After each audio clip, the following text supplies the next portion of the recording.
Kung problema ng sakyan, sir? Medyo mahina na umatak tapos malakas ang kumain ng fuel. Malakas ang fuel mo sa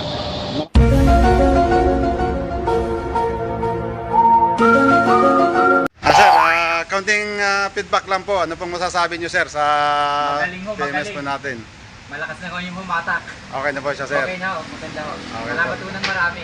Okay.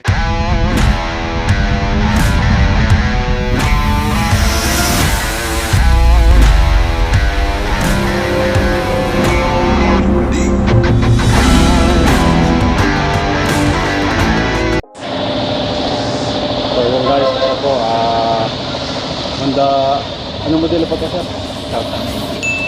2019 na Honda City. Ito po, heavy PMS po tayo guys. Ito pong sakyan na to, gala. Sir, tanong ko lang po, saan po kayo galing? Imas ko po. Imus Cavite. Ano pong problema ng sakyan, sir? Medyo mahina na umatak tapos malakas ang kumain ng fuel. Malakas ang fuel mo sa Malakas na po yung fuel consumption. malakas yan.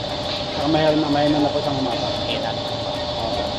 So galing pa po kayo ng Cavite, sir, ano? Mabitip po. Okay po. So, salamat, sir. Tingnan po natin kung ano naging problema. So yung guys, yung kanyang spark plug, nakikita natin.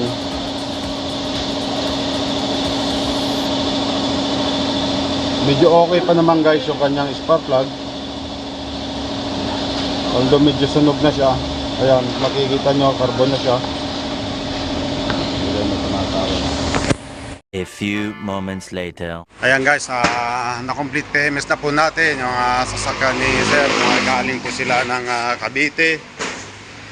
Ito po sa Honda City 2019.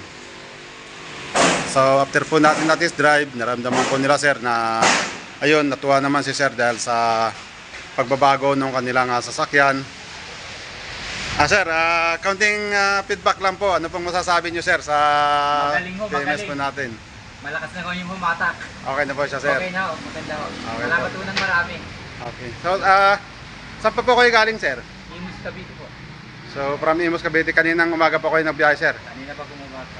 Okay. So, sir, marami pong salamat sa tiwala sa Starmatic. Salamat po sa inyo. Opo. Ulitin po. Sige po sir, salamat po. Salamat Okay. po. Marami. God bless po sa inyo. Salamat.